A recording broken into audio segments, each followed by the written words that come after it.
हो जाता है तब उसको होश आता है कि मुझे सत्संग करना चाहिए, मुझे धर्म ग्रंथ पढ़ना चाहिए। जब आँखों से कम दिखाई देती है तो धर्म ग्रंथ की याद आती है।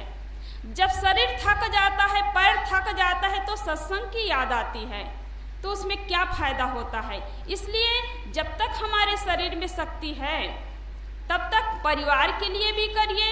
परिवार है आपके तो परिवार के लिए भी करना पड़ेगा, लेकिन उसी में समय निकाल करके आप अपने लिए भी समय निकालिए। ये सत्संग के लिए, भजन के लिए, अपने आप को समझने के लिए। आदमी के अंदर में शक्ति है, आदमी के अंदर में ज्ञान है, लेकिन उसको नहीं समझ पाता है। इसलिए हम देखते हैं कि दर दर की ठोकरें खा रहे हैं। सब कुछ होते हुए भी आदमी कभी नदी में जाता है, कभी पहाड़ की पूजा करता है,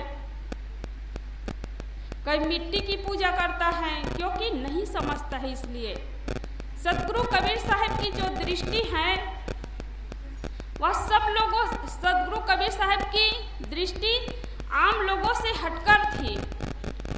हम लोग जब किसी व्यक्ति से मिलते हैं तो उसके बाहरी हाव भाव में भूल जाते हैं, उनकी चिकनी चुपड़ी बातों में भूल जाते हैं। लेकिन सतगुरु कबीर साहब जब भी किसी व्यक्ति से मिलते थे तो बाहरी हाव भाव में नहीं भूलते थे, न कि उसके धन संपत्ति में, न चिकनी चुपड़ी बातों में, न उसके चेहरे में नहीं भूलते थे।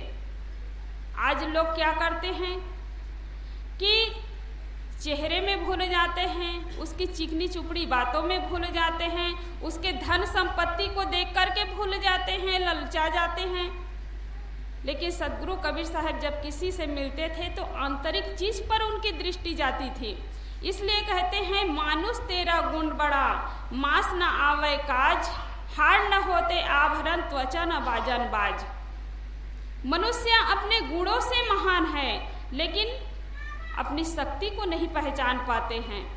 आज हम देख रहे हैं कि हमारी दुनिया में जितनी भी विकास है, जितनी भी विकासें नजर आ रही है, जितनी भी हमें सुविधा मिली है, तो ये मनुष्य की ही देन है, कोई भगवान की देन नहीं है। मनुष्य ने खोज खोज करके आज, पहले जमाने में जहाँ पहुँचने में महीनों लगता था, लेकिन आज वही पहुँचने में घंटों लग रहा है, मिनटों लग रहा है। तो ये सुविधा किसने दी है? मनुष्य ने दी है। और जो सुविधा दी है वही अपने आप को नहीं पहचान पा रहा है। सदगुरु श्री अभिलाष साहब जी कहते हैं, बहुयंत्र मसीने रचि दिन्हा, विज्ञानिक बहु शोधन किन्हा। बहुयंत्र मसीने रचि दिन्हा, विज्ञानिक बहु शोधन किन्हा। नहीं ज्ञान हुआ मैं दृष्टा खुद चेतन में, वे जीव है बचपन में। नहीं ज्ञान हुआ मैं दृष्टा खुद चेतन में, वे जीव है बचपन में। तो जब तक अपने आप का ज्ञान नहीं होता है, अपने आप का ख्याल नहीं होता है, तब तक बच्चा ही बना रहता है।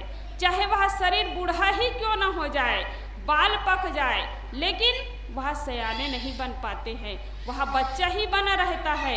इसलिए अपने आप का ख्याल करना है। तो सदगुरु कबीर साहब के ज्ञान है, मानव बनने के लिए सिखाते हैं। लोग कहते हैं ये हमारे धर्म का सत्संग नहीं है।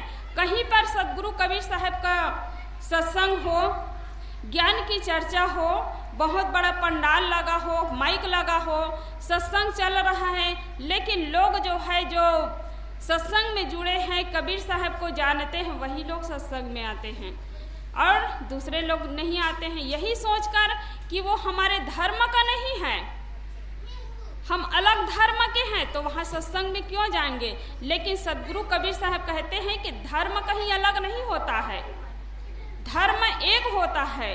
धर्म मतलब स्वभाव। जैसे आग का स्वभाव है जलाना, पृथ्वी का धर्म होता है कठोर जल का धर्म है शीतल। तो ऐसे ही यहाँ जीव जो है ज्ञान स्वरूप है। मनुष्य के अंदर में दया होनी चाहिए, दया उसका स्वभाव है। दया धर्म का मूल है। जिसके अंदर में दया है वही असली धर्मवान है। लेकिन लोग कहते हैं कि धर्म अलग अलग है। धर्म अलग नहीं होता है।